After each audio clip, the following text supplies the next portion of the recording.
Hello, Rika. How are you Hello, doing? hello, Monica. I'm doing well. Yeah, Oh, thank you it's so my much. pleasure It's to have you wonderful. here. Yes, Yeah. have you here in this space, and thank you for accepting the invitation. It's a pleasure to have this wonderful guest here with us that I'm gonna introduce.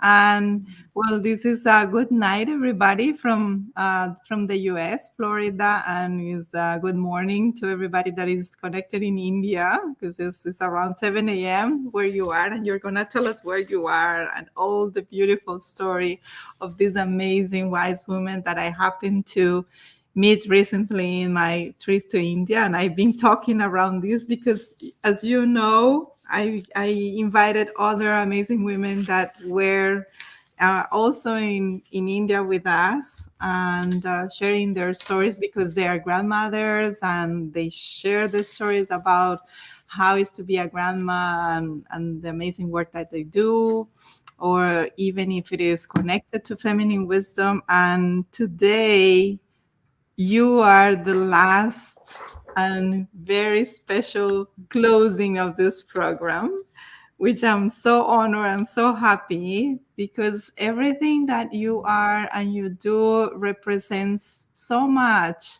the purpose of this project and program. As you know, this program was created inspiring my grandmothers, and which I honor and loved, and they are not here anymore. And after many years of searching their stories and stories of other grandmothers, I decided to start this event to honor women and the feminine wisdom and the divine feminine and the grandmothers. So I invite women and I have invited men from all over the world to share their stories around grandmothers, feminine wisdom, divine feminine, and anything related.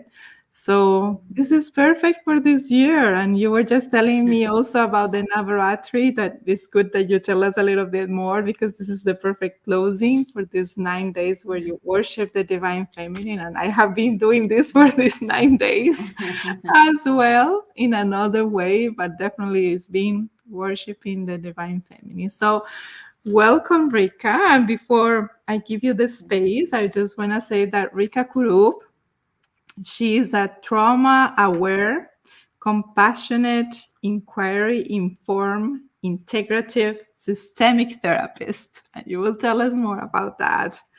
Helper and keeper of the Cyclic Earth Wisdom traditions. She's very connected to the earth, very connected to the cycles, and connected to feminine wisdom. So, welcome. I want to give you the space to share your beautiful story, where you come from, the connection to your roots, to the earth, to your ancestors, grandmothers, and the journey of why you do the work that you do today. So, oh, Thank you so much, Monica. It's so wonderful to be here with you. And I'm remembering our walk yes. where this even got birth, our walk on the streets of, Rishikesh, Hi, Raigad. Rishikesh. Yeah, as we walked towards that temple, we met those two Those grandmothers two there. grandmothers. Oh my Yeah, God. yeah. So just Yes. just remembering how the nearness of grandmothers and the elders, and how their presence, how their absence actually brings a missing in the order or structure in our. I feel in our biological integrity. There's a shaking when we Yes. don't have elders in our Mm. life who we don't see and whose nearness we don't really get to receive from. I think our very something very core in our safety, structural safety of just the body is shaken. Is that how I see how Yes. precious the elders are, and not just grandmothers, grandfathers too, Yes. All of them. right?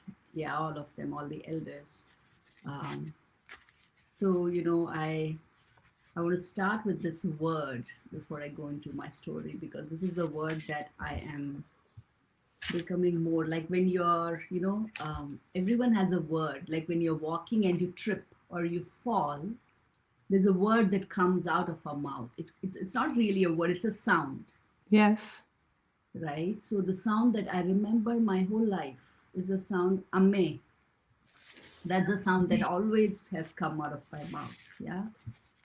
It's not to, and the word amma in India, or in my own language, and many in South India, means mother. Wow. Okay, Okay. so for the Mm-hmm. longest time as growing up, I thought I was calling my mother, but now I realize that it's not just my mother, I was calling the mother. Because The everyone great culturally mother. around me, I hear, yeah, everyone says that, amme, Mm. so, oh, amme, like that, like Amen. that. Amen. Yeah, for like amen. See the Oh, word, even amen, yes, when we say amen. it's like Yes. amme, right? It's like amme. So it's in India, it's also the first letter of our um, script, of our Okay. Indian script. It starts with R, which is the sound of creation, and it ends the mammalian part, the one part of that ends with ma. So year to ma. So it's that R to ma, that entire sound of becoming. In a way, it's Wow. primal to mammalian arrival, and then the human letters begin after that. But that whole movement is composes the sound amme. So so I wanted to start with that, Hmm. uh, because that is the word. So grandmother is mother's mother. So it's amama. So it's amma's amma is amama. So many of Oh, our, yeah. So many of my words are like that. My mother's younger sister is little mother, beautiful. Elayamma. So my mother's older sister will be Veliyamma, bigger mother. So many of our terms, that I grew up hearing are around mother. In the same way for my father. Father's older brother is big father, young, little, younger father. So, or father's father is father. So these are words which really Wow. emphasize that or bring awareness. When we live in, I feel I didn't realize it till I met languages like English, where everything is negated. It is so flat. It Yeah. takes away relationships. We don't say you, so we have, just for the you, we have so many nuances, and I know that Spanish has that, and Yes. many other languages have that. Like we don't say, like, it's not just a her and a him. We have so many Oh, her and wow. him and Really? she, and so it's and depending upon who you're talking to, it Right. changes. So Yeah. so in a way that I grew up, it was very important to know who's older to me and who's younger to me, because the way I dressed them changed, Right. where I Right. sat changed, how I showed up changed. And it also, there's somewhere you feel like you are responsible, you have to take care, and somewhere you feel you can let go, and you can be taken care of. So this movement in the body that happens so naturally, I feel it's so missing. Wow. Yeah, and I kind of grew up missing that, Hmm. because I did not grow up with my grandmothers or in my village like my parents did. My parents lived their whole life. So where do I come from? So let me start with that. So I come from this two little towns where my parents came from. I really don't know. I know my body comes from there because of my ancestors, but I have been such a nomadic. This is the first time in my life I'm in a stable place. So I am, I think, all over the world. Everywhere. Yes. Yeah. So, but my mom and my dad, they came from this little towns in north. We are losing you. Did Mm. I? Let's see. Yeah, I think it's probably internet connection, but you're back, I guess. Oh, Yeah. yeah, it's a little bit of probably internet connection. Is Let's see if it's better. Can I you, don't know. I can I hear you.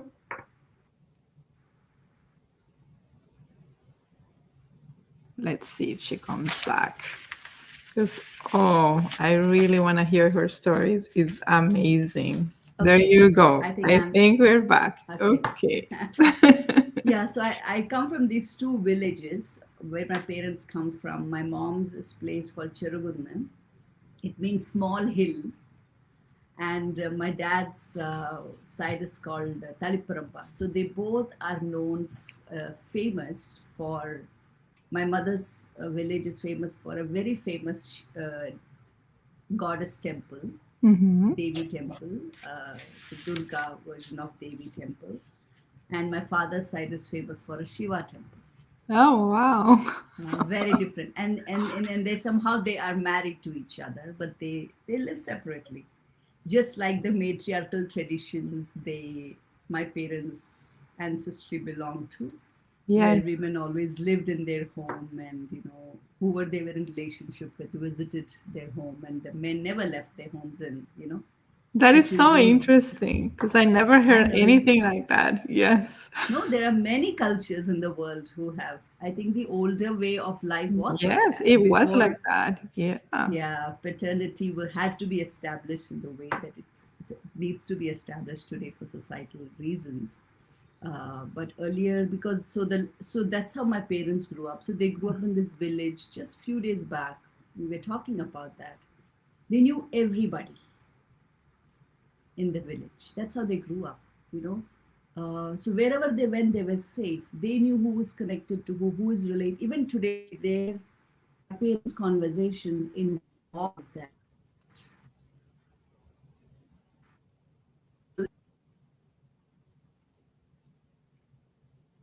Hmm. I guess we're. Let's see. Let's see if we can Yeah, I get don't know. our Usually it connection. never happens. Okay, Oh, this is yeah, that's unusual. fine. I'm wondering, Some am I sharing interference, too much? but we will Am I keep. sharing too much? We will keep on The going. internet is. Let's see. Yes. Yeah. So they come from these two villages, and the thing about my parents' generation and the generation before was their name was associated, like they were known by their mother's family name. Mm-hmm. So even my mother's name is KP Balamani. So the KP is the representative of the matrilineal house. So it Okay. can trace generations of the mother's line. Wow. And similarly, my father's name is K Govindan Kutti. So the K traces his mother's line. And the reason was that this was used. So if they hear any KP, so the people would know whenever. So my mother's line, my mother's father's mother's line was KM. So if they Okay. met somebody who had KM, they knew that this one was my father's line, or this was in my mother's line. So just by the name, even today, if you meet somebody and it's there in their name, today we don't have, like, I don't have any of that in my name. My name is, has my father's name in it. So Yes. you won't know like which line I belong to your ancestry, but people will ask, which if they know I'm from this part, they'll ask you what's the name of your tarvada, is your ancestral home. And if I say that, if they ask their parents, do you know this house or this tarvada, they would be like, oh yeah, it is. So they would Yeah. know. So, Oh, so the got world it. was so different for them. So yesterday, my sister and we were looking at, so one of the journey that for me began is by creating ancestral trees and seeing that connection. And yesterday we were seeing that my parents knew like such an expansive depth of tree. We know some, but the next generation, or even many of my other cousins, don't know anybody. I mean, we are not even that connected now anymore. There's a gap even today in our line of generation. Wow. So I'm just so in my life, I have witnessed, since I was one of the older ones born, I have seen uh, this movement. I've been a witness to this movement. And my dad was in the army, so I never grew up in my village, unlike many of my other cousins. Mm-hmm. There's a whole group of cousins who are in Australia and Singapore who we hardly knew so much. Got it. Yeah, all Yeah, over. right. Yes. Yeah. Big So and rest of families. the cousins were in Kerala. So me and my sister were the only ones who were in India, but traveling around India. and we Mhm. visited every summer. So my connection to Kerala was the 2 months or the 30 or 40 days that I returned to my native village. And so my Right. memories of that are still lingering. You know, they still. So yeah, so I grew up, uh, in the sense that my dad wanted us to have a good education, be on our Mhm. feet, have our own jobs, and only then even think of getting married or anything like that. So be independent, have your own, and that I think also came from that background that he came from. He always wanted my mother to work. In fact, even when he married my mother, he lied to everybody that this was years back, right? My dad is 80 years. So at 80 years ago, my dad wanted to say to people that his wife worked and she's independent. So my dad was a very different thinker, I you know, love in, in, it. in some sense, yeah. And, Yeah. he was, I think, he was different from the world. And I think because of that, he also had to kind of he didn't fit in a lot. Mm. I'm sure in his the way he was. So so I grew up away, and my education was English and Hindi medium. So I didn't so much. So the first language I spoke fluently was not my mother tongue. Oh, wow. Yeah, so the first language I spoke very fluently was Hindi because I was in Rajasthan. That's where and I love languages, so I speak many languages today. And today English is my most fluent language.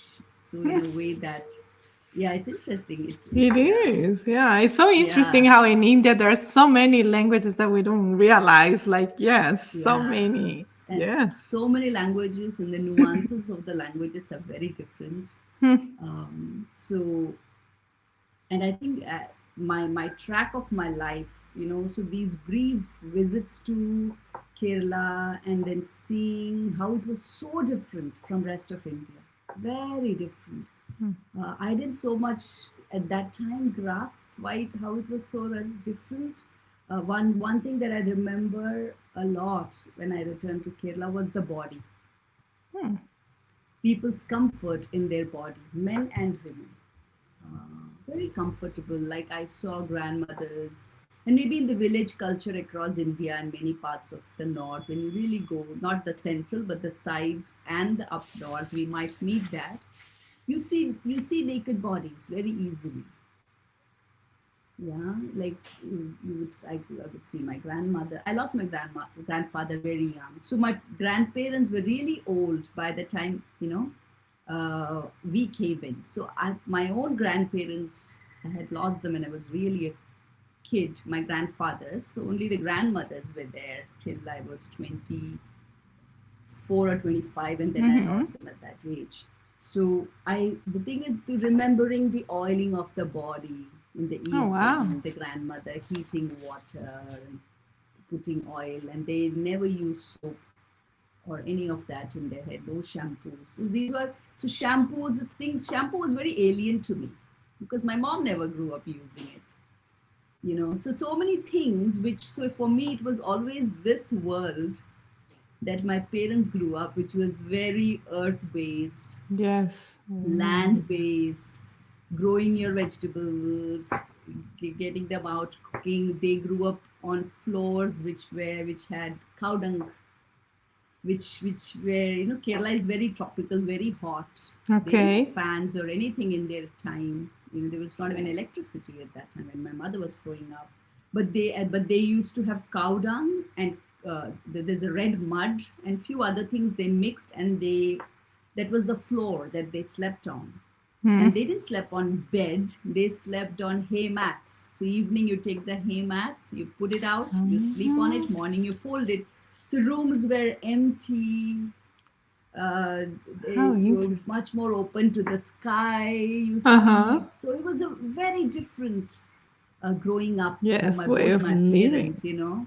Yeah, they saw nature when rains came, all the waterways got flooded, so fish came. So fish is moving right in front of your house. So then you go fishing. So this is my parents' life, and there are pools. Every temple has pools, and they grew up. So they knew seasons. They knew as seasons shifted what. So I didn't grow up with any of that.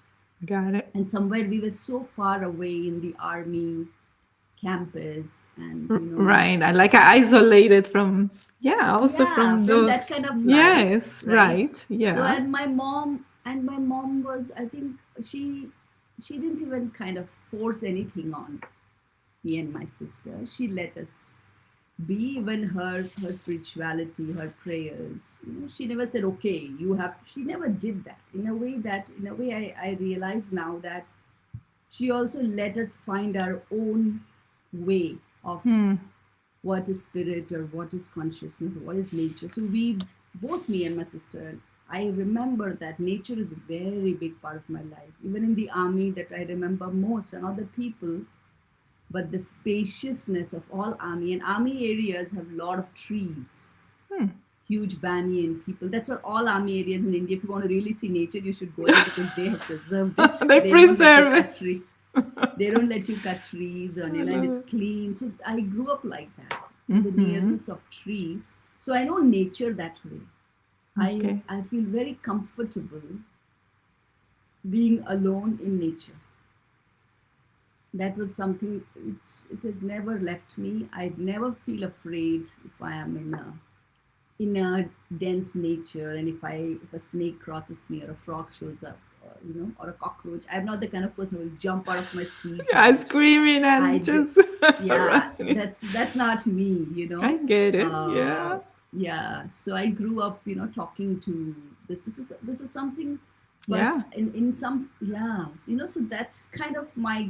And these are not conscious awareness. These are things as children we do, and then I'm never corrected in it by my mother. So then I assume that everyone does this. This is part of every child's life. In a way, every child's life might be part of that.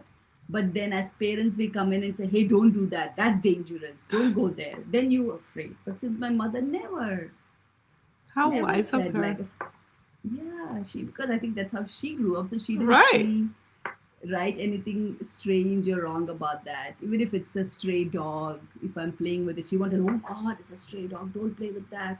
She never said anything like that. So I didn't sense, but I knew I also knew maybe what safety was. So I also knew, for me, the danger has always been, even as a kid, with people. Mm. I could sense people, this person I'm not comfortable, so I need to stay away Yeah. Yeah. from this Stay away or person. not be here. Mm. Yeah, so many times as a kid, I know that I have taken myself out of danger.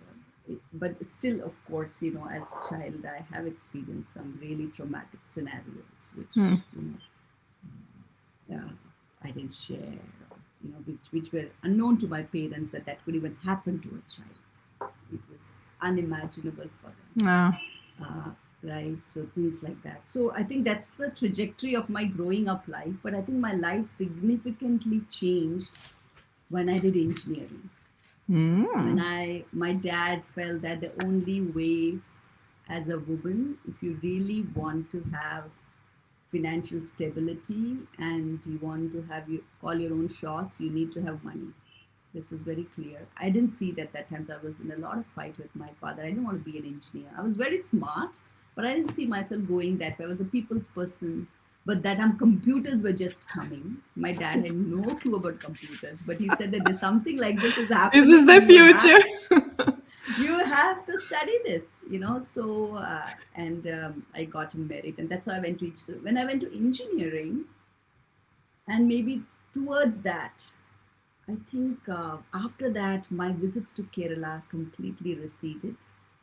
I hardly went because we had to, there's so much to study, Wow, of and course. different kind of life, and uh, the people you're with, very different. So I think from there, my life trajectory, and I knew I don't like this, but there was no choice. And I don't think I enjoyed my engineering as much, except for 1 or 2 years. Though I was very good at it, I was second to my university. So that's not a big deal. But it's not your heart. It's I know not. that There you whatever I go. It's do, like somewhere in your heart you knew that was not. Yeah.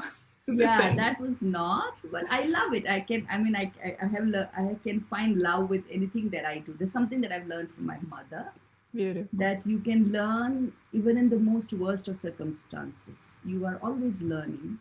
So even if you don't like something, you can learn from it. And with the Mhm. minute you can learn from it, it's not something that you have to be in resistance to. Right. Yeah. So, It has to be right. So painful. that's, Yeah. it does is no longer painful. So I did learn a lot from my engineering. I learned also but then my trajectory changed. Then I fell in love. All these things happen. I'm just telling you how I came to the work I do. Yes, I you love it. know That's the idea. so Yeah. so during one of these things that was happening to me, that I think also changed my life in a significant way, is when I started bleeding. That was, I think, when, so I bled in Kerala. So when I my first blood happened when I was in Kerala, in my grandmother's home. And there was no ceremony, there was no ritual. It's not like I would have done something, but it was this the evening I remember today of that day. I was very excited because my mom had told me when I was like in third grade or fourth grade, because I was a very curious child about menstruation, and she had told me in such a way that I was very excited to get it. So I've been looking Can't from wait. that day, when will I Uh, get my blood, because I would see in my class girls getting their periods, and I would knew that I haven't. So I was very excited, but that excitement was not mirrored by my grandmother. I think they were all become so old and mm, beaten down by the time. So in a way, it was quite secret. My mom didn't even tell anybody, and maybe I also told her, please don't tell anyone or something. I don't know what was that. I always wonder now. Though I was excited because already it was mirrored to me in my class and everywhere that you don't talk about this. This is not something, because if someone got it, and if I would go, oh, did you get it? It was yeah. not something you brought it up, It's So very in a way, intimate. there Like, was, yeah. yes, you don't. So that's, I think I learned that this is something not to be kind of Mm. spoken about, and in our culture, in the matriarchal culture, the first person who usually gets informed is the uncle, The not in the uncle. father, the mother's brother, Oh, because in wow. ours the lineage moves through the daughter. Huh. So the daughter is the carrier of the lineage, not the Oh, son. wow. So the Okay. sister's daughter getting the period is a very important phenomenon in a matriarchal setting, because that means that there is a possibility of her tomorrow having a child, and Yes. the And the lineage lineage. continues Yeah. and There you go. continues. So it's not the child of a woman who comes from outside into this house. It's a daughter of this lineage. In a way, if Wow. you look at it, it makes a lot of Yes, sense. of course. Yeah. The womb is in the family, Uh right? huh. It's not, Yeah. so that's the line of the womb, Got it. It's that's the true. line of, right? So, and I didn't want to be told. But what happened was that in that time, in this whole scenario, I bled profusely. My bleeding wouldn't stop. So this is I remember this when I got my period, is that I bled for more than a month. Oh, wow. Yeah, my bleeding just wouldn't stop, wouldn't stop, wouldn't stop. It was like floods. It's like literally, many of the origin Hmm. stories talk about this menstrual flood which happened, and from that Yes. came creation. So it was literally a flood like that, that I experienced for months. And I mean, so those were very interesting days of going to, gynecologists prodding you.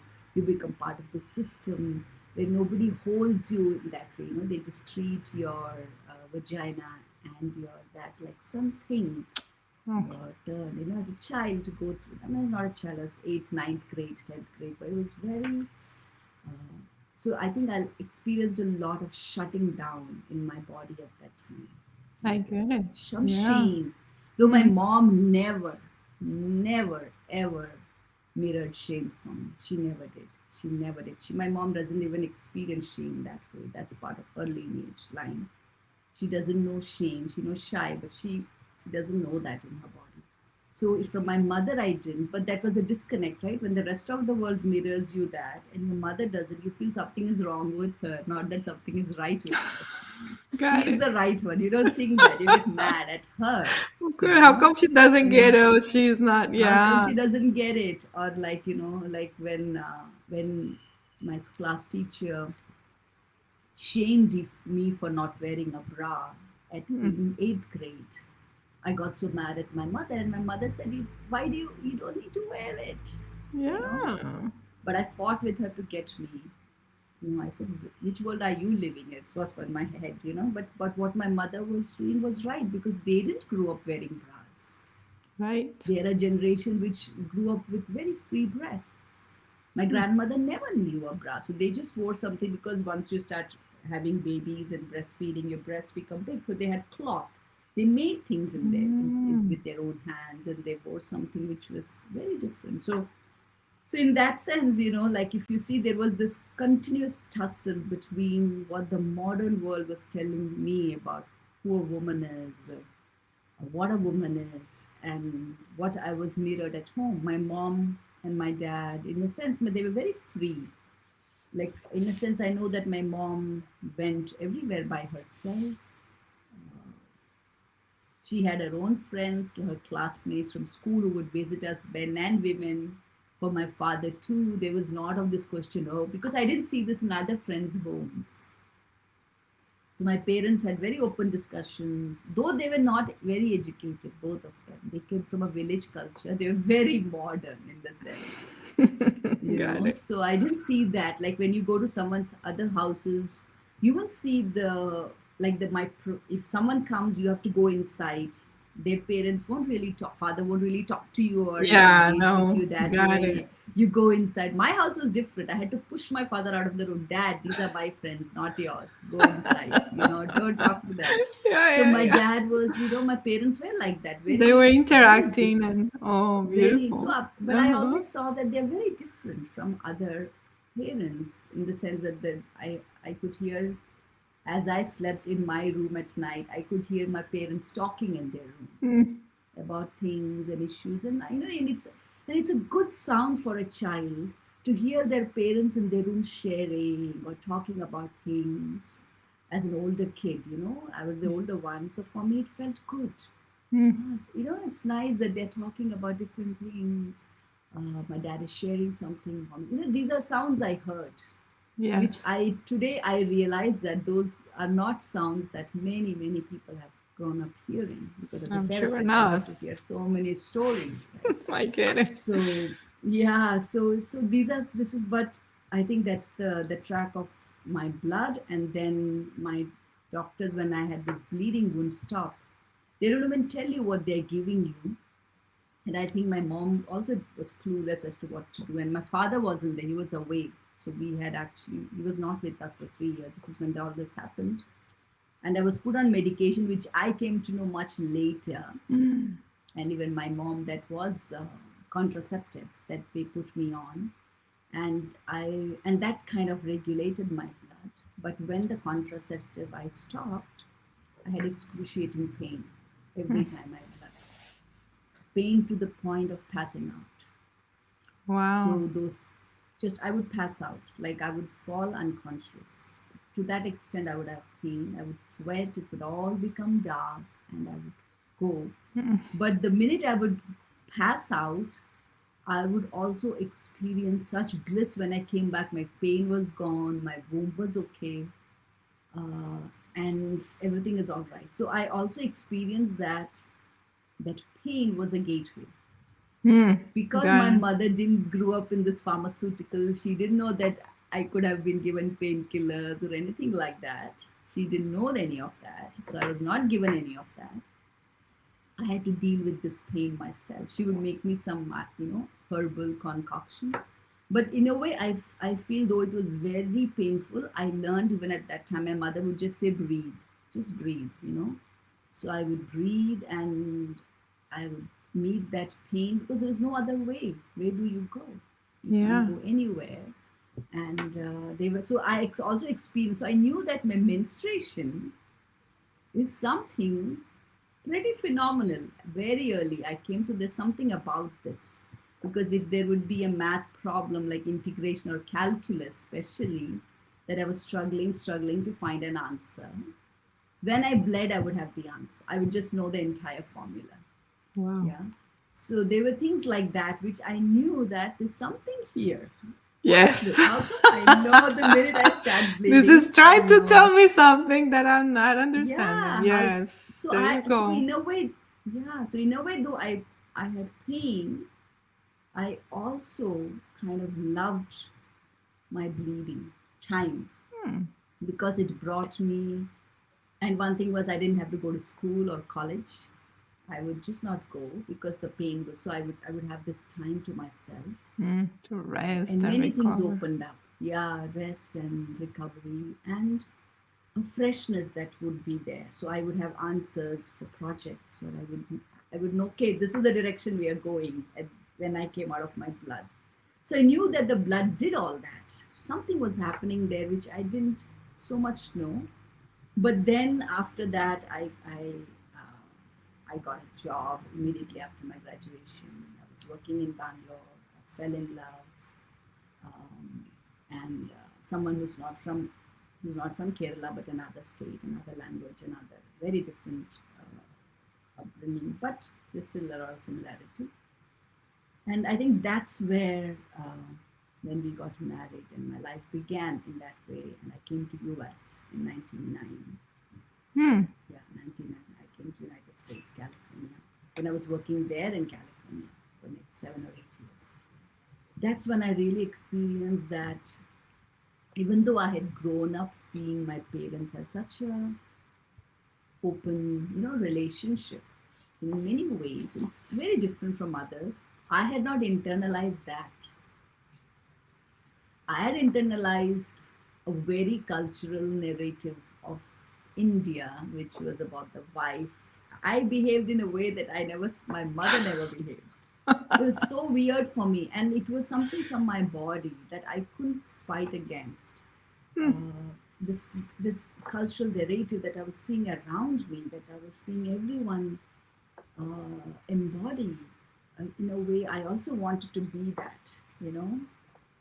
She who cooks and cleans, and while she works, that was not that. Something was, and I know I really kind of, my dad was not very happy with what was happening to me. Like, in spite of their best efforts, I was not. I had become something. I was almost ready. I had quit my job here and I married, and that kind of movement.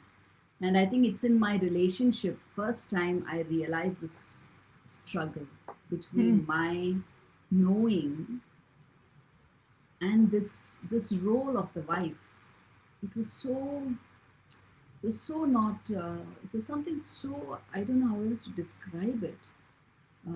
It was a role. It was a playing out of a Mm-hmm. of a Okay. character Yes. There you go. than me. Really, a character, Hmm. playing out a character. So the love of the the fascination of the love in the relationship was so romanticized. I mean, which was, now if I look back at that naive girl and the films and the movies and the novels, English novels that she read, or the stories that were I get it. romanticizing, which my mom never had. It was very different, like their cultural narrative and mine. They didn't grow up in villages where boys whistled at them when they were young and going to school. So the men and the boys of the village were children of their fathers and mothers' friends, and so they knew everyone. So it was a very different, so I grew up Different. very differently with this I get narrative it. and this, With all these fantasies internal. and stories that, yes, I get it. and Okay. and I think that really messed up. And I'm sure he had his own fantasies, the Of guy course. I married, Yeah. and there were these two beautiful human beings who came together, Oh but who my couldn't God. really be, could not really experience that because there's so much uh, internalized narrative that always stood in between. You're not doing it this way, or you're not doing it this way, or it's not this way. It's like, so I think there was a So lot of much struggle, expectations that, yeah, so much right? Yes. expectation, and Yes. yeah, From the other. and during this time is when I also realized my disconnect with my own sexuality and body. Mm. I think during all those gynecologist proddings, and also maybe even before some of the sexual abuse experiences I had as a child and as a young person, and growing up in the public setting of India. Never actually so much in Kerala, but outside, I remember being touched. Actually, even in Kerala, in the public buses, it's there everywhere in India. Or people touch you, and Hmm. these places, and the unsafety of it. All that kind of showed up in my relationship, and my inability to know my body. So it's somewhere, I think that's why I said engineering in my way, because I was smart. My head was valued so much, and it was so safe to be in the head and the I get it. intelligence. Hmm. Yeah, by the time I came into the marriage, I had lost this connection to my body. Hmm. I had lost connection to sexuality. Right, to your I've lost feminine side. Like, yeah. completely. I had lost Wow. the connection to my feminine side, um, and I think that was a huge disconnect. And for my partner too, and he didn't know how to also be a man, and how do you meet the feminine? How do you create the safety to allow for the woman to be in her body and in the feminine? He didn't know that too, because his, I think, information about being with a woman was porn. Hmm. Yes, You that's know, what they, yeah, that's what they know. that's They what don't know men any are, better. boys are Also, watching. yeah. They are getting all these complete ridiculous They have stories of no what a woman idea how to wants. touch a woman's body or anything. They just Yes, so watch they're porn. too disconnected. Yeah, and for women, the fantasy is something else. It has nothing to do with her sexuality, her No, clitoris, her nothing. No, orgasm. it's No, just like the it's a different prince that, fantasy. yeah, is another It's story. like, yeah, it's these two It's so disconnects, such disconnected. disconnected people coming together, and you're It's wondering why. true. And the funny thing was, when all this was happening to me, I was checking up with other people, because for me, if something is not true to me, even if sex is not true to me with a person, I can't just do it just for the sake of it. I never did that. So that's something that was, I can't just do it. But the funny thing was, I spoke to so many at that time. That's what they all told me. These are like smart women. Just take it in. Just go with it. Yeah, And that that's was like the even shocking to me. I'm like, what's happening in people's homes? Why are people telling me that just go with it? You have a yes. kid and it'll be all right. And I'm like, no, I am not bringing a child into this scenario at all. It's not possible for me. Hmm. So in some way, I feel like something that maybe I must have received from my own family and parents. There was something in me that I did not, I was very clear about not going through something that was, and I'm very grateful for that. My body is very grateful to me for that. I'm sure. That I didn't I didn't go through some scenarios even in marriage that felt like rape.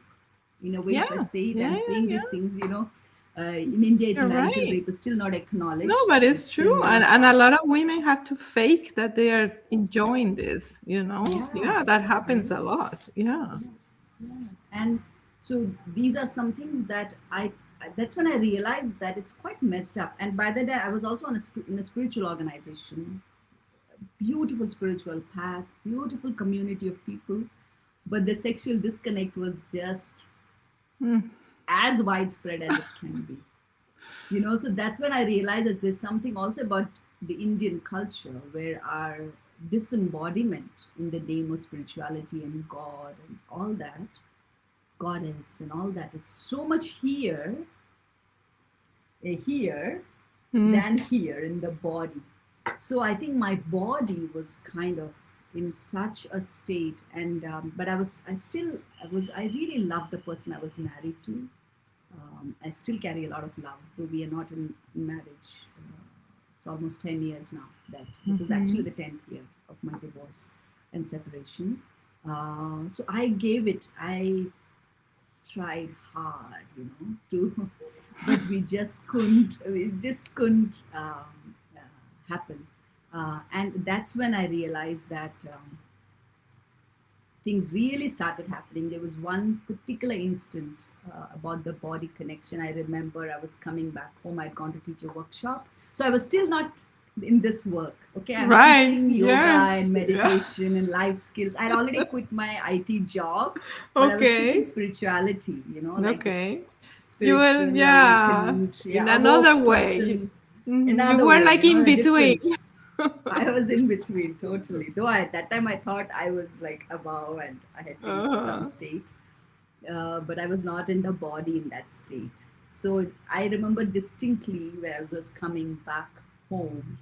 Mm. Um, I was coming from Modesto to Milpitas. So I remember this. It was on 680. And as I was getting closer to my exit, I, I had this anxiety in my body. My entire body started shaking. I couldn't breathe. I couldn't see. I couldn't drive the car. And I didn't know what was happening. Something like that had never happened to me. So I had to pull my car onto the Oh my curbside, God. breathe. This is someone who has been breathing, who has had all kinds, Yeah, So right. I was trying to bring all the Meditation. breathing, yeah, breathing practices and like what's happening.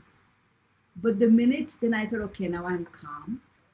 And again, the minute I come back on the freeway and I start driving towards my home, again I would start shaking. Mm. I can't see, I can't breathe. I have this panic attack. And again, I have to take my car. I did it twice. Then I realized then even when sitting there, if I think I have to take the Jacqueline exit, that used to be my exit, Jacqueline Road, 680 Jacqueline Road exit, this panic would come. So I couldn't drive thinking that I'm going to my house because my partner was there at the time. You're still So I married in caught, this time. yes, I was Got still it. married. This was Okay. in 2010 or 11. Mm-hmm. Must be 2010, not 11, because this is what led to where I am today. So Mm-hmm. then I Mm-hmm. called my Yes. closest friend, she's Japanese, Irene, and I called her and said that, Irene, I just not able to go home. My body is shaking crazily. I'm here. And she was like, should I come? I said, no, but can I come to your house tonight? And she said, yeah, yeah, yeah. She's like my closest friend. And she said, yes, yes, come. And that moment, I could drive. When I told my body that I'm not going home anymore, I'm going to Irene's house and I won't go home, I could drive back. Your body So I knew. had to take the exit back and I had to go back because she was in Fremont.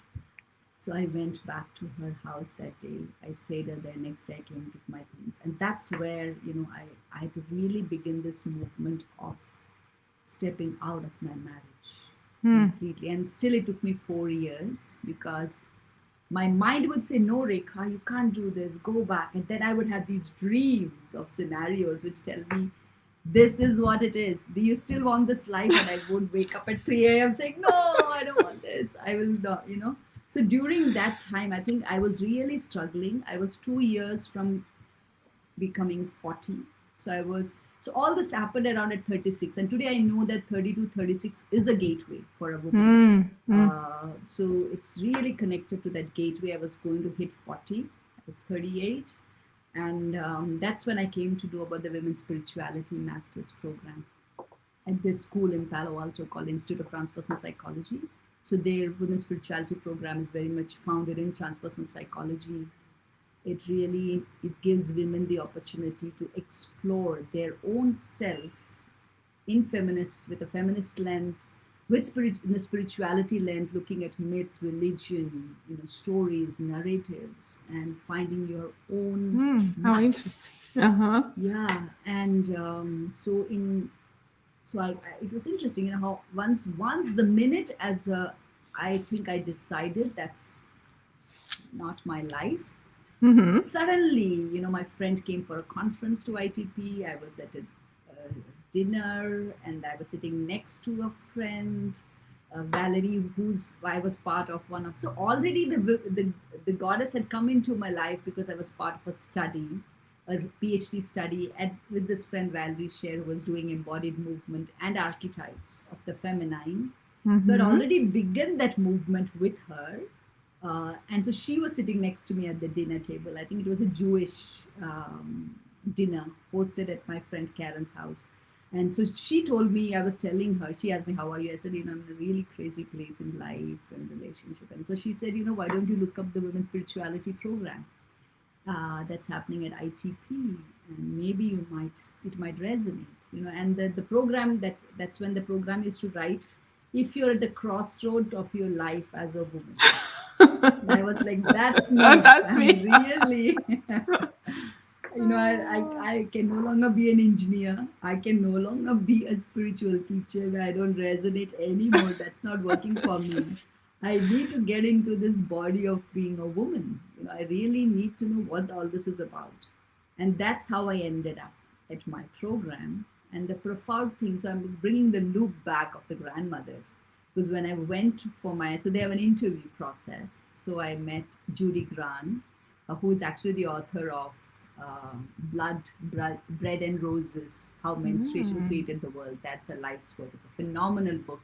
If people you want to know more about the menstruation and women's connection. So she Yes. was the one who interviewed me. She was a co-director, and as I told her where my lineage is, that I am from the Nair community, matriarchal in Kerala, and she was like so moved. She had almost tears in her eyes. And I remember that the other co-director, Diane Jeanette, who later on became my committee chair for my research, she wasn't there. She was actually, I think, in Kerala or somewhere else. Yeah, she was in Kerala at that time. So she said, "You won't believe it.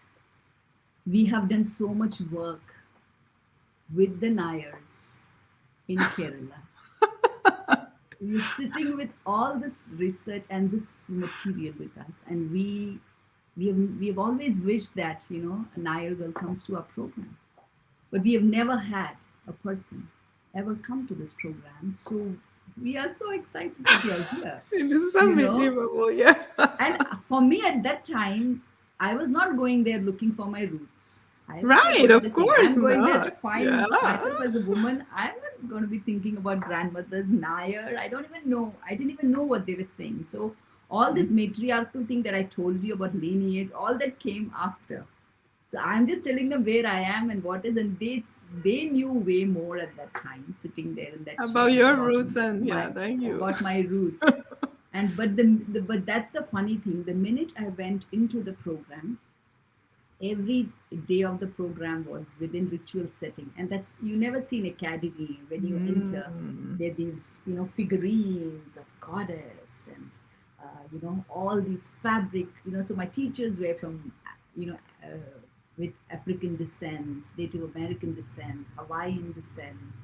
I mean, such a wide, European Wow. descent, but all Mhm. of them who were so looking, coming from a lineage, not from a religious culture, Got it. Jewish, but from this very old culture. It was Yes. their own journey. They were all in their cronehood, in their eldership, and their whole journey they had kind of navigated something that I navigated, being in corporate and this world, and coming out of it and finding their own connection back. And they were one of the pioneers of the third wave of spiritual feminist movement in the United States, and their journey had been with the goddess. So though I was very connected to the goddess, I used to do Lalita Sasnamam, the Devi chanting every Friday at that time. So all that was already there, but there was a body disconnect. But those 2 years that I was in my program, I can't tell you, Monica, from the very first class that I attended, every time I would close my eyes, what would come when I had to write my papers, all I could write were about my grandmothers and those experiences of returning to my native. And I would even say this in class. Why am I writing about this? I have so many. Why do I keep going here? And they would just smile. My teachers, and they would be quite, I So wonder those, why. I exactly I right. I know. wonder why. Now we know. So those 3 years were really very phenomenal. Wow, I can imagine. Yeah, it was difficult because that was when I was also moving through my divorce process. Um, that was 2010 to 2013. 2012 is when I finished I submitted, because my research became so huge that I'm supposed to graduate in 2012. But the interviews that I unearthed and the information that I unearthed became so bigger than me that my teacher said that take a breath, take another 6 months, because my research is way more than a PhD, you know. So I during those times is when I became present to some animistic shamanic rituals that were being part of my line, which nobody had ever attended. It was part of the mother line, and nobody from my mother's family or siblings, no one ever went there. So that was the first time we went. I met my first grandmother that I interviewed there. So this is, I mean, I just got my book. So this Oh, is that my is the book. book. So it's Rising Yeah. Daughter, Daughter, Silent Silent Mother, Mother, and Fading and Fading Grandmothers. Grandmothers. Wow. Yeah. And it's a study of female sexuality within a North Malabar Nair family structure. So my inquiry was about women's relationship with their body, their connection to nudity, their connection, the way they showed up in relationship with men, and yeah, was it safe for women? And I could see that in my mother's time, patriarchy had almost started coming in, and so the marriage of a man, a woman leads with the man, and the man is the keeper of the woman. He needs Mm-hmm. the one take, not her family, not she. So that had already come from my mother and my grandmother's time too, in a way. Though my grandmother was my grandfather's third wife because the earlier wives had died. So the earlier wives kind of experienced a lot of the matriarchy, but my grandmother, Did had already not. come into this, Got did it. not experience it that way. And yet, they not like my mother and many of the other grandmothers I interviewed. So I did my first interview with my mother. These questions I first asked myself, then I Okay. asked my mother. She was my first interview, and she came with me to all the interviews I did. So Wow. then I interviewed the grandmother who was 90 at that time. She's no longer there. Actually, two of the grandmothers of mine whose interviews I Mm. shared are not there. One grandmother is there, and these grandmother stories. I mean, the setting was with all their children were there and the grandchildren were there, and I could see that their children and grandchildren didn't even know these No, stories, and they I didn't want to know love because there was a it. lot of because there was a lot of shame associated with Of seeing these course. stories of the Mm. old times because women could easily come out of a relationship. Women could have, if a relationship was not working with you, could say, I'm done. I would rather be with another man. It was so easy. Imagine, yes, that's so Yeah. amazing. So there Yeah. could be a woman who, like you would be talking about, these grandmothers would be talking about their grandmothers who have three children from different men. Wow. It was part of the culture, Yes. it was very the norm, Yeah, It that's was like, the normal. yeah, Why because the not? family raised the child, the women had land, the children were raised there. And one thing that Right. I saw in all these grandmother was there was no shame. The word shame in Malayalam, in my language, is the same word for shy and shame. Oh, wow. Mm-hmm. So, in my time, it became shame, and my mother's and grandmother's time, it was a word of shyness. So we went with nudity, and they all grew up. These grandmothers I interviewed grew up bathing in ponds with all the other women being naked. Uh-huh. Uh-huh. Very normal. They saw each other's bodies. I mean, I couldn't even conceive that in my time. Yes, me Even neither. my closest friends, yeah, Yeah, being no. naked together and having bath. I mean, the shame narrative was so strong. How you did not show your body, and the body, so the body was so different. I The body, know the every shape, connection. Yeah. yeah, and every shape of the body was all right. In fact, if you were thin, I remember my grandmothers, one of the things that in Kerala, even today, actually, that culture, that those grandmothers are kind of not there anymore. But I experienced it. They would touch here, and they would literally touch here and say, if you don't have muscle or they can't hold you, they will say, you No, will you're have not problem good. in childbirth. You're not. You need to build more. You need this. You need I this. The hip. love it. You need the hip Yeah. to be. That's the core of a woman. That's where your strength comes from. You as a child you didn't get it, but now I know Wow. what they were. They because they all wore these, even because they in those times there were no underwears, so they used to wear this cloth thing which Uh-huh. really tightened the entire pelvic. So Oh. so it prevented the uterus from dropping. So they wore it. So even after childbirth, they would have a woman wear that. So that's the ceremony after your menarche. You learn to wear that. Oh, Yeah, that's what they okay. taught the girl. So all these Hmm. grandmothers I interviewed, their menarche ceremonies were grand. They don't remember their marriage night, but they But remember their menarche. Each one, their menarche was the most delicious thing. The way they were celebrated, the way they were isolated in the beginning, but even during that time, the care, there was a wow. lamp lit for them. So they were literally welcomed as the lineage, as the goddess coming through them as the lineage into the family. So there was no, it was not a negative thing. They didn't, none of them had that, but the generation later had that. Hmm. They didn't want the ceremony to be done for their Yeah, no, daughters, that there was a but the shame came. Yeah. yeah, shame came, the narrative Oh, shifted. So I think watching so these interviews, so during this process, as I was interviewing grandmothers, what when a I finished blessing. my book, Mm. yeah, I made the decision to come back to India in 2013. That was ended 15 years of my life in California. And I chose to come back. So this is the 10th year actually. I'm here 10 years since I left 2013.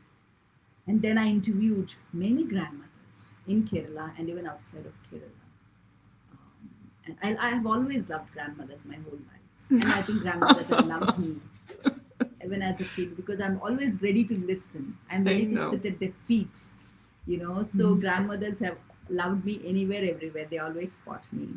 I always talk to grandmothers any crowd, anywhere I go, I see grandmothers, I go to They grandmothers. always show up, That's and yeah, you yeah, attract them. yeah. So I always, yeah, I attract them and I see them. I always see them because in many I homes know. today, I grandmothers are love not it. seen. No one has time to talk to grandmothers, and they are the wealth of wisdom.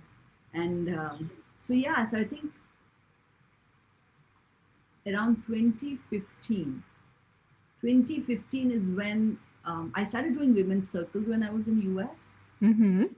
because I think my journey also started giving me all this insight about my own blood and what was happening to me when I bled, Mm. when I had those pains, and because I knew even when I came to spirituality that my menstruation was more powerful than any spiritual experience I had because it had given me insight into the universe in a way that I felt people have all these experiences, but they're very disconnected. So something, and there was no room in my spirituality for this wisdom.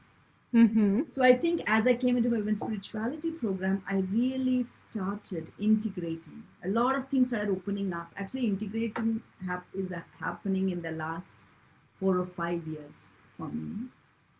But that was all unearthing. That's what I would say. It was preparing the ground for something. So all the from 2010 onwards, all this. I'm doing this because the way you dig the earth, and before you can plant a seed. So that's what I was doing. I was digging, and 2015 is when 2014, Mm-hmm. 2015 is when my work began with women. She Stands Tall project, and even that's very interesting because I wouldn't have done it if my program existed. So as soon as I finished masters Mm. and I returned to India, this whole movement was already happening in my school. It went through this takeover, this very patriarchal something corporate. I don't know what it was, but my program shut down. The entire So it Institute of Masters. doesn't, there's no more program. Oh No, that my program doesn't God, exist. Reka. Yeah, so there is a program in San Well, Francisco, there's it's a called reason. CIIS. Mm-hmm. But this, so then I was coming, then, I thought that maybe I'll create a liaison with the program with India, and then, I would have this, then I could, I had all these ideas, but everything collapsed. It didn't exist. So I had to create a program. Of So from course. then I started, yeah, of course, right? I mean, that's what I do. I had got a free hand in doing that. So I created I started as a 21-week program for women, which had parts of the academic that I went through, Mm-hmm. the books, I introduced books and tarot and divination and inquiry into myths and looking at stories and finding your own lens and coming back into body, the erotic, so that's how the program. So now I do a program which is a year long. I have mine because it is a Oh, bachelor's now. So yes. that's the Yeah. workbook you see, right? That's the Uh-huh. workbook. So I have a whole workbook. It's a year-long program. Women get introduced to women authors who have done some exhaustive writing and excavation in this spiritual connection of women and spirituality and sexuality, the interconnectedness of that, and the interconnectedness of that with the earth and the rhythms of the earth. So all these things that I knew, heard my mother talk about seasons and earth cycles and how the food changed in my house, what my mother would cook and what couldn't be cooked. What women ate, which men had no draw towards. So there was a whole narrative of women going on, which men have no clue about in India. So all these kind of, and my spirituality, my almost 20 years of being on the spiritual path and the wisdom there, and how I started finding all these connections with that and my body, and what, not just the spirituality, but what the ancient seers had written, and my way in it, and these interconnections of festivals and rituals. And so many times in my work today, um, are women who are tracing the same walk that I walked, disconnect, modern woman, education, Mm. career. I don't like tradition. I am off with all this. Then you are in kind of in that time that there's a collapse. Then you come back. So everyone who comes through my work now will start finding the connection back to their body, their vagina, their womb, their sexuality, connection to ritual, connection to the goddess and lineage, Mm. connection to women.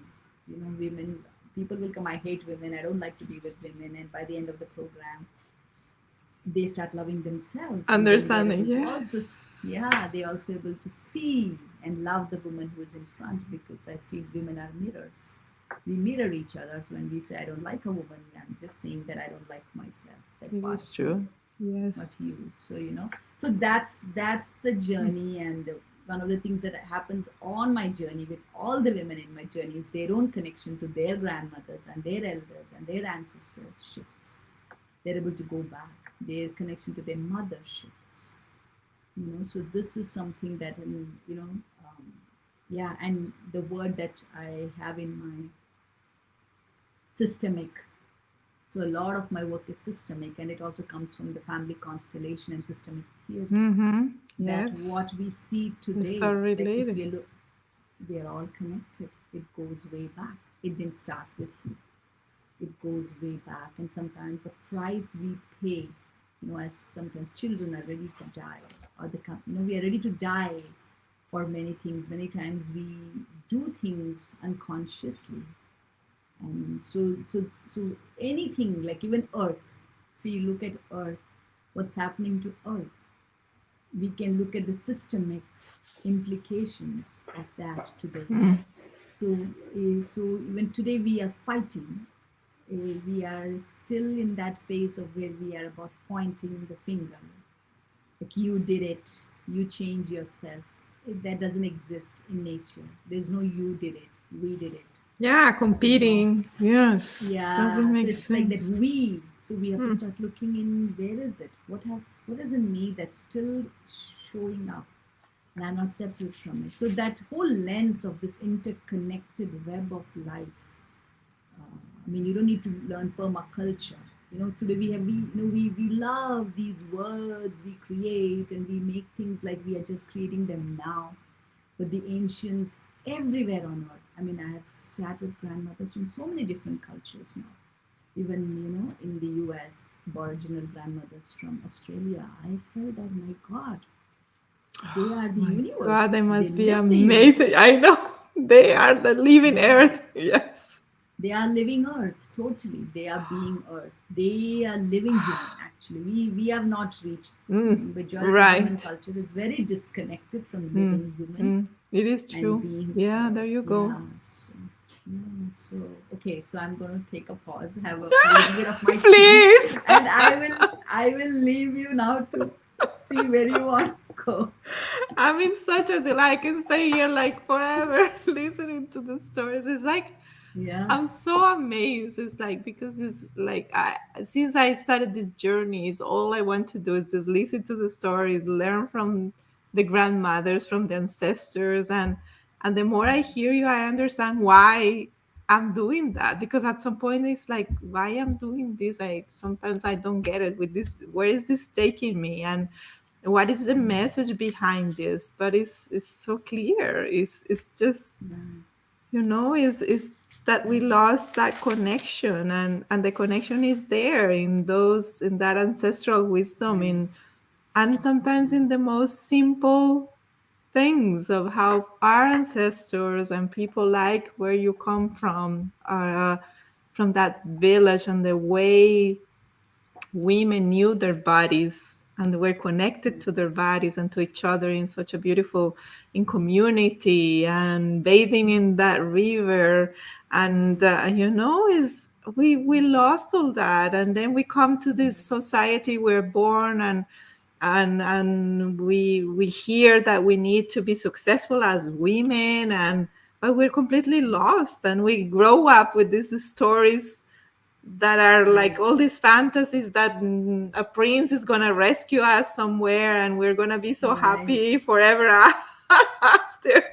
Right. And then we Right. get Right. disappointed, and the poor guys, we put all our expectations in them, and Yeah. it's a disaster, all these Yeah. relationships, because I have Yeah. gone through that as well, and I hear you.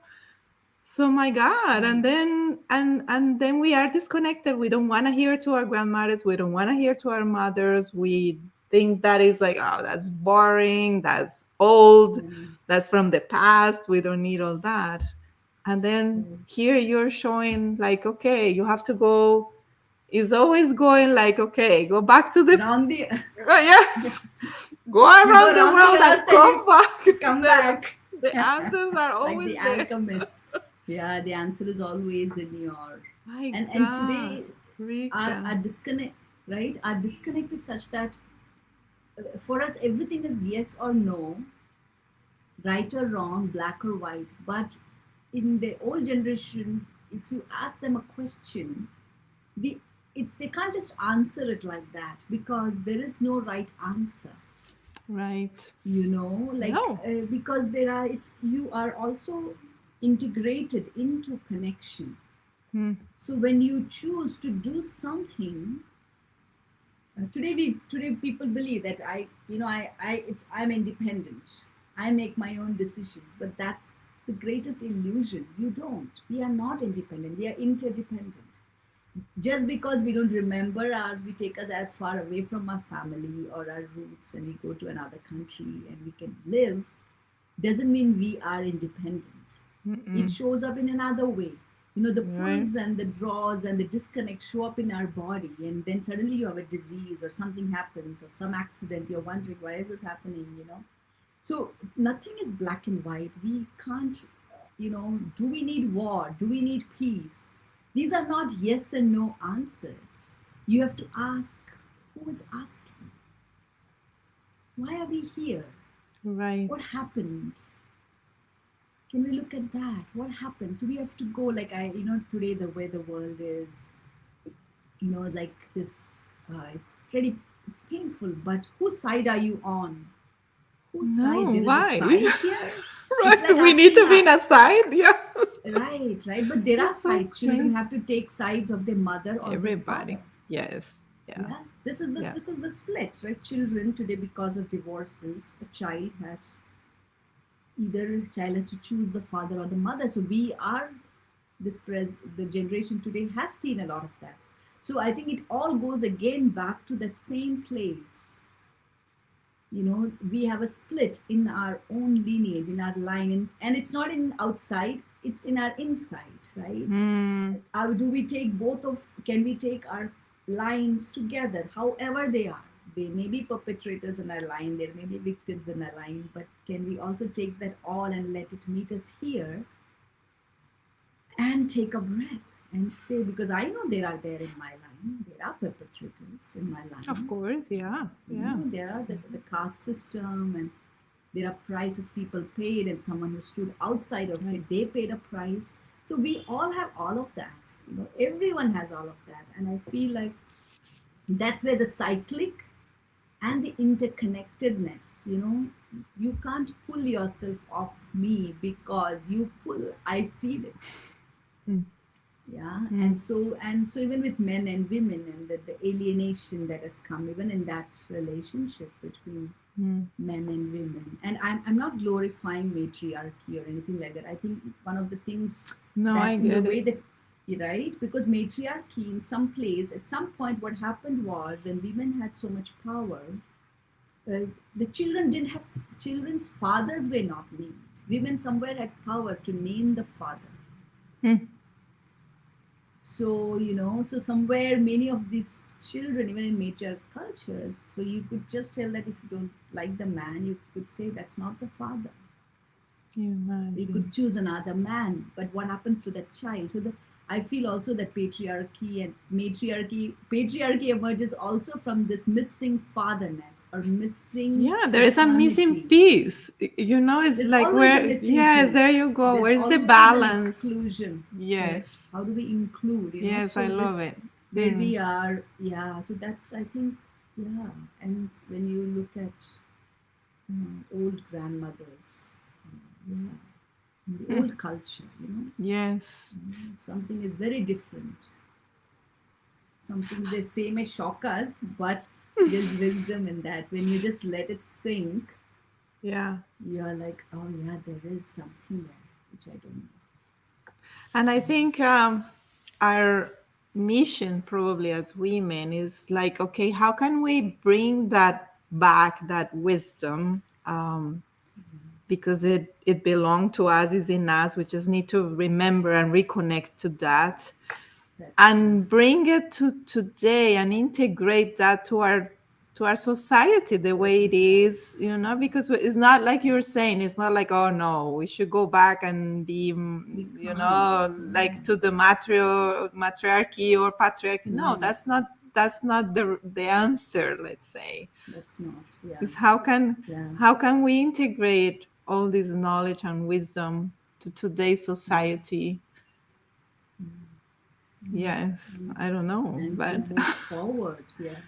I think right. first, I think yeah, and I think this cyclic connection of this, Hmm. uh, because where we are here is nothing, this is not a wrong place we are. No, It's a progression where we there are, you go. It's a you know. journey. Yeah. It's a journey wherever whatever state it is, and Hmm. instead of trying to rectify it, that's where all the movements are, is to correct like something wrong has happened, and there is no rectification here. There is rest here, Hmm. there is restoration, and there is recycling, but there is no there's nothing needs to be rectified in nature. Nature balances itself. Nature, if it'll Yeah, balance, it'll take us out of the equation. it's We might intelligent go, by its own, yeah, right? its own. So I think that's the call. I feel if there's any call for the universe is to just for not universe, everyone is on track. It's just us. We are As not on track. humans, there you Humans go. on Earth. Yeah, it's Yeah. So remember it's who a we really are. And I think as we women and men, we need to reconnect to that, understand yeah, who we really are, yeah, and why are we here, and why, yeah, and learn from the ancestors the good part, yeah, because of course it's not yeah. because, oh no, the ancestors, because we cannot also, like, it can become a fantasy that everything Right. before was amazing and peaceful and Yeah. amazing. No, because Right. as you said, No. there were the aggressors, there were people that were not doing the right thing, and Yes. but what can we get good, Right. and we don't need to start from zero. It's like, what No. do they learn if we don't listen to those stories, Yeah. if we don't recover all the good stuff? We don't need to start from Yeah. zero, and years and Yeah. years and years of wisdom and knowledge. Yeah. And So for me, it again comes back to that piece of the mother and the child. mm, That equation in every society, mm, on the earth, in any society we live in, that place of the mother, a woman being with the process of her pregnancy and her birthing, mhm, and that time, that has to be the center of every society. We have to have way more uh, say, as a government has to feel like, okay, give her the autonomy, trust her, give her the safety, give her that space. So, like if women and children are safe in a society, Hmm. and even a woman has a say in even becoming pregnant, who she Hmm. has, that sex with, how she chooses, how she comes into, that's at the very beginning of our humanity. That's the very beginning. And she is the beginning. I mean, of course, the man's sperm comes into her and they're together and it comes, Yeah. but that's it. Then it's her womb. A baby wouldn't even know that, in the conscious sense of father, till the mother turns to that. Till then, for a baby, it's only the mother. Initially, it's only the breast, then the face, and then everything. So she is the food, the home, the everything. And that relationship, if as a culture we cannot bow down to it and really make space for that, time for that to really happen, then I feel like we can talk about all kinds of peace and things like that, but we will create war, because that is the deepest pain that I think we Hmm. all carry, is that disrupted disconnection in our early. The pain of that Hmm. is Hmm. what I feel, both men and women, as boys and girls and babies. I Hmm. think that early, for me, that is it. That is what all the old primitive cultures had, where babies were rocked and safety and cared for by everybody. Mm. There were no schools that the child had to be rushed to. The child didn't Right. have to do these things to be loved. Like you look at these African Hmm. tribes, or Yeah, and the whole the community will be whole engaged in this, community. right? In loving Yeah, and we have to caring and right, and space, educating. connecting to trees and the sky, and having time to grow. Not Mm. this, we are. So I think unless all those areas there is shift, we really can't see, and I don't see that shift really. I think each person will have to just claim it, Hmm. we as women, and we have to support each other to claim it. It's not coming from any other source.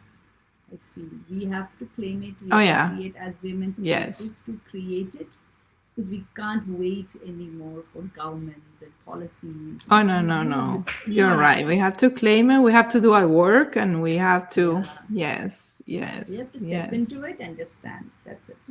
yes, it's Forget. true. Yeah, Yes. for me, I Yeah. feel as a woman takes a place and she stands and she sees, patriarchy ceases to be. There's no patriarchy in that sense for me outside. It's internalized in all of us, and that's the Mm. collective energy. Yeah. As I shift, I don't want to buy into that anymore. So Hmm. for that, women need to have financial stability. Otherwise she can't. So those of us who have, as women, we also need to not get into this masculine narrative of accumulation, but I think sharing, holding, all that. This is such a shift. It's such a radical. We can talk about grandmothers, but for them, everyone was their daughter. It was not just my birth granddaughter. So this thing of that, as women, I think that we really have to grow, and it will grow. And if it does not grow, also it's fine for me today. I'm okay with. I know that I'll do my bit. That's it, and I'm at peace with Hmm. that. That's where I am. I'm okay with. And that's also what we can learn from grandmothers. They were not there to move and change the world. They did their role 100% in the village, from the dog to the earthworm to the tree to the plant to her children and her Yes. grandchildren. She did what she did. That's it. So that's my motto. Yeah. Hmm. I love it. Oh my God, Rika, we have been here like an hour and a half, and it's I like I didn't know. realize, it's like I can It's so stay here pretty. forever. I love it. And I think for us to close, because this story is like I wish everybody watch it, to listen to your story, to connect to that and get that inspiration, especially women, but men as well, because men is good that they understand the other side and understand um, the reason and the connection that women also need, because they can also help so many women to find their way. Um, the work you're doing today, and after telling us all this journey, how can women reach out to you? um, what is happening right now in your life, in with the projects that you have, that you're doing, that you want to spread it out here so we can all understand, follow you, reach out to you, and see how can we connect and learn from this amazing Yeah. wisdom that you bring. Uh, I mean, I have my website, she stands tall. Okay. Yes. Shestandstall.com, that people can look at. And my work is also now becoming more and more centric to India, and even when others come, my invitation is for them to get rooted into their own Mm-hmm. roots. Go to your roots. Your land and your ancestors have more to give you than any other That's country. beautiful. Yes. Yeah, that's my, I know that for true, and you have to go back to your roots. And we are doing a conference, it is coming up. Mm-hmm. Yes, She thank you so much. stands She tall. stands Com. There you tall.com. go. Yes, yeah. Beautiful. And we have a background magic happening here. Yes, Someone we in the do, background right? is helping I us. love Yeah. your magic So I want here. to acknowledge our background presence. Oh, Yeah. yes, yes. So, um, and we have a conference that's coming up. So if you go to the website, you will see we are doing a conference Okay. in May, an online conference. Its theme is Being Earth, Living Woman. It's fully about the cyclic rhythm Earth and living this, woman. Beautiful. yeah, being Earth, living woman. And yeah, it's a free conference. We are all coming together in this exchange of giving and receiving from Mm. each other, Oh, giving to each wow. other. Okay. So Oh, I will it's a stay limited tuned. conference. Yeah, Yes. so it's a small conference. We want to keep it Mm-hmm. really intimate.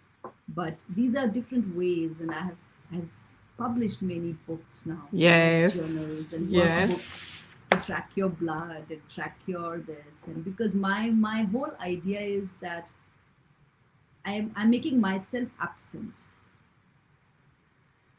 because I don't need to be like it's not like you have to come to me. You already have that, I get it. Yes. right? So it's, you don't need me at all. I'm not in this picture. It's, my role is like maybe to show you the mirror so you can And look then at you can yourself. look at yourself. Yeah, so Ah, it's that's that. beautiful. Yes. Yeah, that's all. So it's like, yeah, I don't have, like, in the sense like how you said that, but I don't have anything to give you that you already don't Oh, have. yes, you do. But yeah, Okay, I get it. so, I understand. right, Yes, yeah, so yes. that's just to know Is that. each of us doing our work and our journey and Yeah, going so I'm on after? my journey and we Yes, connect. I So get it. we connect with Beautiful.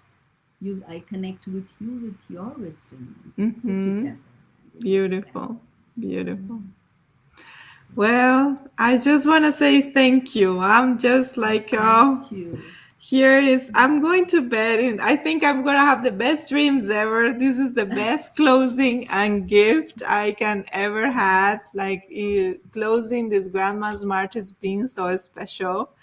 Like I was telling you, this is like, wow, I get it, why I'm doing this, and why I'm going to understand, because it started in my roots and it's almost like the full cycle. I'm going all over the world, understanding everybody's stories to go back to, okay, my own story, my roots. And I just want to thank you for that, being such an inspiration. And I thank the universe to put me that in that path, in the same path we met in India. And Yeah, yeah, when we the started Shakti Purnima. remembering that walk to the Yeah, Devi temple and we find those two grandmothers, that was yeah, heaven. that was heaven. Yeah, Right? and Yes. yeah, and thank you so much, Monica, for Thank you. doing this. And I kind of give thanks to you, to your ancestors,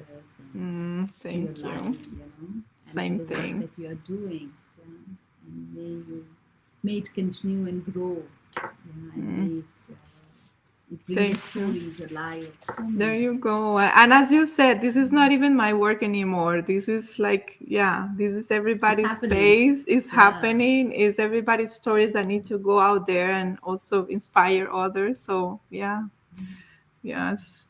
Thank you so much. It's been such a pleasure. And I hope this is like the start of many other great conversations and sharing, and it's been amazing. I love it. I can't wait to Yeah, meet me you again, you too. know. Yeah. Yes, yes, Yeah. let's keep Take, connected and in touch. yes. Okay. Yes, definitely. Take care, Monica, Much and love many to you. Have blessings. a Much wonderful love to you day. too. Okay, Thank thank you. You too. Have a you. beautiful sleep.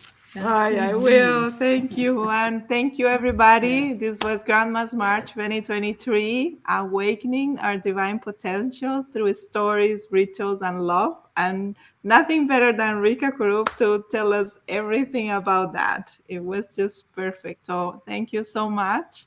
Stay Thank you, tuned. man. I will maybe start doing sessions every month, and let's see how it goes. Okay. All the best. Okay. Have a good night and good day for Good everybody night. there in India. Bye bye.